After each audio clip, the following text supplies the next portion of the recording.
Општина Центар и Министерството за внатрешни работи спроведоа акција во напуштена куќа за трговскиот центар Буњаковец, која беше окупирана од бездомници и претворена во депонија.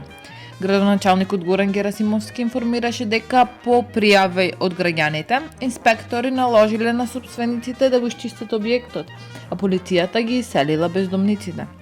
Општината ја расчистила и околината, а собствениците поставиле ограда за да спречат нови упади. 21.9.2024 година во 19 часот кај школка во градски парк ќе се одржи 33-тојот меѓународен детски фолклорен фестивал Оро без граници. Фестивалот организиран од Детскиот културен центар Карпош со поддршка на град Скопје промовира традиција, култура и пријателство меѓу децата. Град Скопје објави јавен повик за финансирање програми и проекти за млади. Целите вклучуваат активно учество на младите во општествени процеси, волонтирање, семинари и активности во културата и заштитата на животната средина.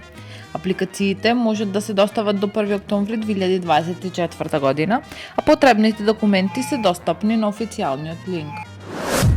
Јавното предпријатие Комунална хигиена Скопје информираше дека во периодот од 16 до 20 септември 2024 година нивната екопатрола изготвила 16 записници за граѓани и правни субјекти поради неправилно одлагање градежен отпад на јавните површини во општините Центар, Газибаба, Чаер, Карпош, Кисела вода и Аеродром.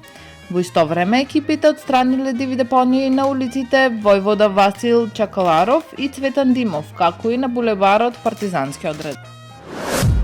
Општина Аеродром полициски службеници од единицата за интервентна полиција лишиле од слобода 30-годишник од населба Илинден. Тој е осомничен за одземање пари со закана со пиштол во аптека во Ново Лисиче.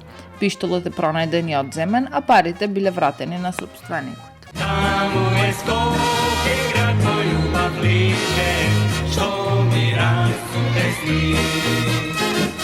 Вечно